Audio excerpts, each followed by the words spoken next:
রক্তের সংকট মেটাতে এগিয়ে এলো পুলিশ প্রশাসন। কোচবিহার জেলা পুলিশের পক্ষ থেকে উৎসর্গ নাম দিয়ে রক্তদান উৎসবের আয়োজন করে পুলিশ প্রশাসন। হলদিবাড়ি থানার উদ্যোগে শহরের নতুন বাসস্ট্যান্ডের ভবনে রক্তদান শিবিরের আয়োজন করা হয়। সোমবার ফিতে কেটে রক্তদান শিবিরের উদ্বোধন করেন মেখলিগঞ্জের বিধায়ক পরেশচন্দ্র অধিকারী।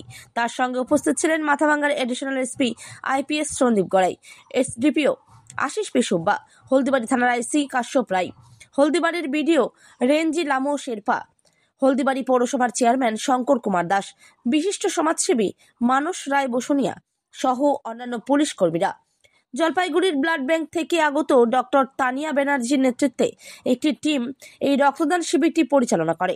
সংগৃহীত রক্ত জলপাইগুড়ি ব্লাড ব্যাংকে জমা রাখা হবে। এই সময় রক্তের আকাল দেখা দেয় বিভিন্ন ব্লাড ব্যাংকগুলোতে, ফলে সেই রক্তের সংকট মেটাতে এই রক্তদান শিবিরের আয়োজন। এ বিষয়ে কি বললেন মেখলিগঞ্জের বিধায়ক পরেশচন্দ্র অধিকারী ও কি বললেন মাথাভাঙ্গার additional SP IPS Sandip Garai, আসুন শুনে নেওয়া যাক। বলছিলাম যে আজকে যে রক্তদান শিবিরটা হচ্ছে কাদের উদ্যোগে আর কোথায় হচ্ছে?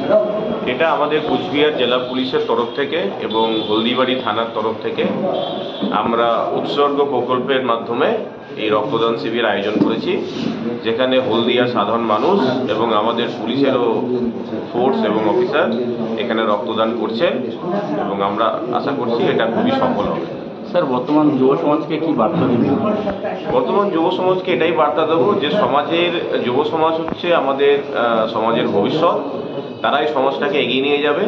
তো রক্তদান একটা মহৎ কাজ, তো সেটার জন্য যুব সমাজ এগিয়ে আসুক এবং তার সাথে সাথে সমাজের সার্বাঙ্গীন বিকাশের জন্য যুব সমাজকে একটা অগ্রণী ভূমিকা নিতে হবে। স্যার, এই রক্তগুলো কোথায় যাবে? এই রক্তগুলো আমাদের এখানে পুরো মেডিকেল টিম আছেন, ওনারা ওটাকে কালেক্ট করবেন এবং অ্যাজ পার স্ট্যান্ডার্ড প্রসিডিউর সেটাকে প্রসেস করা হবে।